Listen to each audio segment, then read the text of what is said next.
श्री कृष्ण का विवाह रुक्मिणी से हुआ था। भगवान कृष्ण और रुक्मिणी को एक श्राप के कारण 12 साल तक अलग रहना पड़ा था। नमस्ते दोस्तों, शास्त्रों की बात जाने धर्म ज्ञान के साथ। श्री कृष्ण के प्रेम, त्याग और समर्पण के कई किस्से बचपन से सुनते आ रहे हैं। श्री कृष्ण और राधा एक दूसरे से प्रेम करते थे, परंतु श्री कृष्ण का विवाह रुक्मिणी से हुआ था। कहते हैं राधा कृष्ण के बीच आध्यात्मिक प्रेम था, इसीलिए उन्होंने विवाह नहीं किया।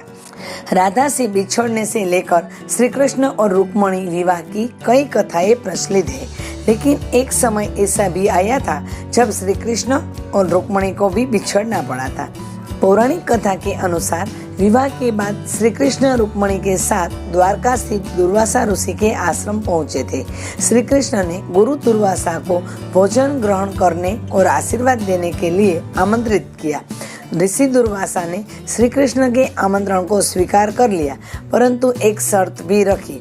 ऋषि दुर्वासा ने कहा कि उनके लिए एक अलग रथ की व्यवस्था की जाए। श्री कृष्ण ने उनकी शर्त मान ली।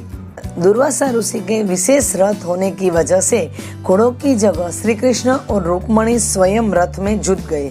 इस रथ पर दुर्वासा ऋषि रवाना हुए और कृष्ण और रुक्मिणी रथ को खींचने लगे।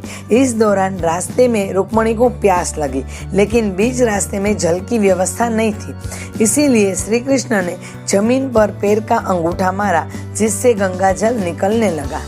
गंगा जल से श्री कृष्ण और रुक्मिणी ने अपनी प्यास बुझा ली, परंतु ऋषि दुर्वासा को जल के लिए पूछना भूल गए।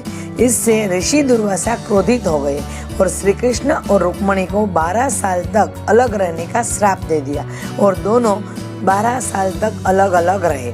रुक्मिणी ने 12 साल तक भगवान विष्णु की कठोर तपस्या की, जिसके बाद प्रसन्न होकर श्रीहरि ने रुक्मिणी को श्राप मुक्त कर लिया।